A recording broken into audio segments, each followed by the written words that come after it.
अस्सलाम वालेकुम। आज का गोरख धंधा बरतानिया के शहर मैनचेस्टर से, इसको दूसरा पाकिस्तान का फैसलाबाद कहते हैं, सफ़र में थे और पाकिस्तान के अंदर पूरी कौम सफ़र कर रही है। जज जो थे वो मजबूर और लाचार हुए, फ़ैसला लिख दिया गया, महफूज हो गया, कहा गया गैर कानूनी है, टिकर चल के बता दिया गया। फिर ये सफ़र जो था गैर कानूनी से कानूनी का कैसे हुआ, नामालूम अफराद बीच में टपके, जज साहब का फ़ैसला ना सुनाने दिया गया, उसके अंदर ताहीर हुई और अब इमरान खान साहब के जो पॉली क्लिनिक में लेके गए थे वहाँ पे उनके टेस्ट हुए हैं, जिसमें ब्लड के जो सैंपल हैं वो लिए गए। अब ये जो मेडिकल टेस्ट हुआ है इसके अंदर क्या चीज़ें आएंगी, क्या राना साहब की ये ख्वाहिश पूरी होगी टेस्ट रिपोर्ट के अंदर के इमरान खान साहब कोई नशा करते थे। फिर आप देखिए कि पाकिस्तान के अंदर जो इस वक्त हालात हैं, मैंने अपनी ज़िंदगी के अंदर ऐसे संगीन हालात नहीं देखे।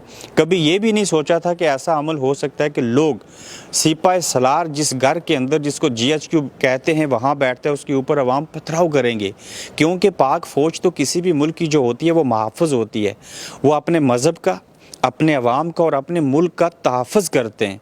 लेकिन ये कैसा अमर हो चुका कि अपनी ही फ़ौज के हाथों अपने ही अवाम मर जाएं तो शहीद कहलाएं और कौम ये नारा लगाए कि ये जो दहशत गर्दी है इसके पीछे वर्दी है। दुख होता है, अफसोस होता है, मगर हम ठहरे जमहूरी लोग, लेकिन हमारे मुल्क में है मिलिट्री डेमोक्रेसी। आज के दिन को देखा जाए तो हम फ़ख्र से नहीं मायूसी के आलम में गुनाह करते हुए ये बात कह सकते हैं कि इस मुल्क के अंदर आज मिनी मार्शल लॉ वाज़ेह तौर के ऊपर नज़र आया। जब आपके स्कूल बंद हो गए, इम्तहानात होने थे वो रुक गए, आपके मुल्क के अंदर सोशल मीडिया को बंद कर दिया गया, आपके मुल्क के अंदर जो मीडिया मेन स्ट्रीम था उसके ऊपर आप मर्ज़ी से बात नहीं कर सकते, यानी कि हर तरह की पाबंदी शामिल है। आप घरों के अंदर मैसूर होकर रह चुके हैं। आपके बुनियादी इंसानी हकूक़ जो हैं, जो दुनिया के गैर महज़ब और गैर मुस्लिम ममालिक हैं, उसके अंदर भी ये हालत नहीं होती, जबकि हम तो मुसलमान ठहरे। हमें तो शरई हैसियत को देखते हुए शरई बाउंड्रीज़ के अंदर रह के दीन इस्लाम इतने हकूक़ और फ़राइज़ देता है कि हम उसकी भी कैद के अंदर आ चुके। जिस मुल्क के अंदर आइन के ऊपर अमल ना हो, अगर इमरान खान को आज गिरफ़्तार किया गया है और अगर आप लोग या मैं ये बात समझते हैं कि ये दुरुस्त है, तो फिर मुझे ये कहना पड़ेगा कि बानी पाकिस्तान कायदे आज़म मोहम्मद अली जिन्ना की बहन फ़ातिमा जिन्ना को अगर ये कहा गया था कि ये गद्दार पाकिस्तान है, तो फिर वो बात भी ठीक थी। जुल्फ़िकार अली भुट्टो को फिर शहीद नहीं कहना चाहिए, उनका अदालती कत्ल भी ठीक था। फिर बेनज़ीर भुट्टो शहीद का दुनिया से चला जाना भी ठीक था। लियाकत अली ख़ान पाकिस्तान के पहले वज़ीर आज़म को जब गोली मारी गई तो इस बात को बागौर सुने, मकतूल बाद में मरा, कातिल पहले मर गया। एक जलसे में सरेआम गोली मार दी गई। इस मुल्क के अंदर ज़िया-उल हक भले डिक्टेटर थे, उस डिक्टेटर को भी अपने मुल्क के अंदर जहाज़ को तबाह कर दिया गया। किस किस की और कैसे अल्फाज में मिसाल दें। और जो लोग इमरान खान के गिरफ़्तार होने के ऊपर जश्न मना रहे हैं, मिठाई खा रहे हैं, फिर नवाज शरीफ साहब को जो पकड़ा गया वो भी ठीक था। फिर जो जरदारी साहब ने 11 साल जेल काटी वो भी दुरुस्त थी।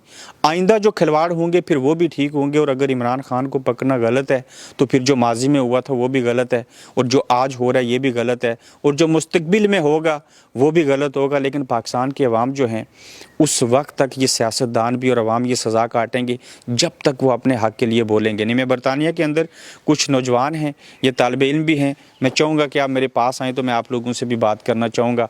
ये क्या सोचते हैं, ये क्या महसूस करते हैं। इत्तेफाक से हम मिले तो मैंने सोचा कि इनकी भी सोच जो है वो बड़ी मनी रखती है, इनसे बात कीजिए। अस्सलाम वालेकुम। जी वालेकुम सलाम फराद भाई। आज जो कुछ आपके मुल्क पाकिस्तान में हो रहा है, इससे आप लोग क्या सोच रहे हैं? देखें, आज के जो हालात हैं और आज से पहले भी हालात इतने ख़राब तो नहीं थे, पर जो कुछ आज हुआ ये देखकर तो बहुत ही अफसोस हुआ है, बहुत ही ज़्यादा अफसोस हुआ है। यकीन करें कि आज जब मॉर्निंग में इमरान खान साहब को गिरफ़्तार किया, इसलिए तो हम स्ट्रॉन्गली कंडेम करते हैं कि ये किस कानून के तहत हमारे खान साहब को गिरफ़्तार किया गया है। तो आज जैसे कि हाई कोर्ट ने उन्हें रिहाई दे दी थी और अदालत के कमरा अदालत के बाहर से उन्हें एक गाड़ी में किया गया है। बाशऊर नौजवान होते हुए पढ़े लिखे, क्या लगता है कि इमरान खान का एक जुर्म कौन सा है? मुझे तो नहीं लगता। इमरान खान का जुर्म यही है कि वो गरीब अवाम के लिए बोलता है, हक़ और सच के लिए बोलता है, और करप्ट लोगों के वो पीछे लगा हुआ है, और वो जो है करप्शन ख़त्म करना चाहता है पाकिस्तान से। ये बेवकूफ़ी का आलम नहीं है कि आपको पता है कि आप जाएंगे गिरफ़्तार हो जाएंगे, उन्होंने गिरफ़्तार हो भी गए और चले भी गए?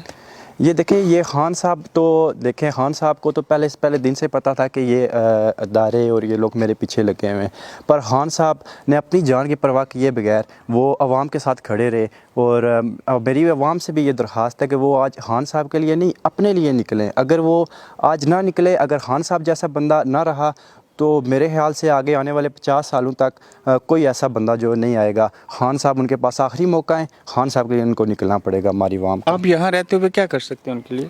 ہم ان کے لیے آواز بھی اٹھا سکتے ہیں، اور انشاءاللہ پاکستان بھی جائیں گے۔ خان صاحب کے لیے اوورسیز کمیونٹی جتنی بھی ہے خان صاحب کے ساتھ پہلے بھی کھڑی تھی، ابھی بھی کھڑی ہے، اور انشاءاللہ فیوچر میں بھی کھڑی رہے گی۔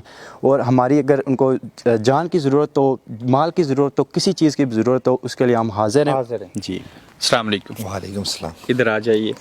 پاکستان میں ہوتے تو عمران کے لیے کیا کرتے؟ پاکستان میں ہوتا تو میں عمران خان کے لیے یہ کرتا، میں عمران خان کے لیے کیا کرتا، میں اپنے بچوں کے لیے کرتا، اپنے خاندان کے لیے کرتا، قریب کے لیے یہ کرتا کہ میں یہ جو آج جو نعرہ لگا ہے کہ یہ جو دہشت گردی ہے اس کے پیچھے وردی ہے، اس کے ساتھ میں بھی کھڑا ہوتا اور میں بھی یہی نعرہ لگاتا۔ ایسا تو نہیں کہنا چاہیے، ہمارے ملک کی فوج ہے، ساری فوج تو ایسے نہیں ہے۔ میں بالکل نہیں چاہتا، میرا دل بھی نہیں چاہتا کہ ایسا نعرہ لگنا چاہیے، لیکن مجھے یہ دکھ سے یہ کہنا چاہ رہا ہوں میں کہ دیکھیں کہ اس وقت دنیا کہاں کھڑی ہے اور ہم کہاں کھڑے ہیں۔ ہماری جو فوج ہے اس کی کتنی عزت تھی۔ جب میں بچہ تھا تو میرے والدین تھے، میں تھا، ہمارے بہن بھائی تھا، ہم تو دیکھتے تھے کہ کب 14 اگست ہوگا تو ہم ان کی پریڈ دیکھیں گے۔ ہماری قدر محبت تھی۔ خان صاحب بھی تو فوج کے خلاف بولتے تھے۔ خان صاحب ہی بولتے تھے، خان صاحب کو مجبور کیا گیا کہ دیکھیں پاکستان ایک ڈگر پر چل رہا تھا، ایک تعمیر و ترقی کی طرف جا رہا تھا۔ خان صاحب کو اگر لوگوں نے، میں خود بتاؤں آپ کو، خان صاحب کو لوگوں نے 5 سال کے بعد خود ہی ریجیکٹ کر دینا تھا۔ کتنے عرصے سے برطانیہ میں؟ برطانیہ میں 3 سال سے میں برطانیہ میں کیمپ پذیر ہوں۔ اس ملک نے شعور دیا یا خود سے آیا؟ یہ شعور اس ملک میں بھی آ کر آیا اور خود سے بھی آیا، لیکن اس ملک میں آنے سے زیادہ آیا مجھے۔ یہاں پہ جمہوریت ہے، اس کو جمہوریت کی ماں کہا جاتا ہے، کسی صورت کمپیئر نہیں کر سکتے۔ پاکستان کے اندر اگر عمران خان کے ساتھ ایسے ہو سکتا ہے، ماضی میں باقیوں کے ساتھ ایسے ہوتا رہا، آپ نوجوان ہیں، آپ کو لگتا ہے کہ کوئی امید باقی ہے؟ ابھی بھی امید باقی ہے، نہیں نا امید اقبال اپنی کشت وراں سے، ہم کبھی نا امید نہیں ہے، ہمیں امید ہے خان صاحب واپس آئیں گے، کیونکہ خان صاحب نے ایسی لاٹ تیار کر دی ہے کہ وہ خان صاحب جتنے دن بھی اندر رہیں گے، آپ دیکھیں گے اس وقت پاکستان میں کیا حالات ہیں۔ اگر ٹیسٹ میں یہ بات آ گئی کہ آپ کے خان صاحب کو نشہ کرتے تھے، کبھی نہیں آئے گی۔ اگر خان صاحب کی یہ ٹیسٹ میں رپورٹ آ گئی تو میں چاہتا ہوں کہ میں خود بھی اور میرے جتنے بھی میرے لنکس والے لوگ ہیں ان کو میں کہوں گا کہ خان صاحب کو فالو کرنا آپ چھوڑ دیں، کیونکہ یہ بھی ایک نشئی آدمی ہے۔ ایسا نہیں ہے۔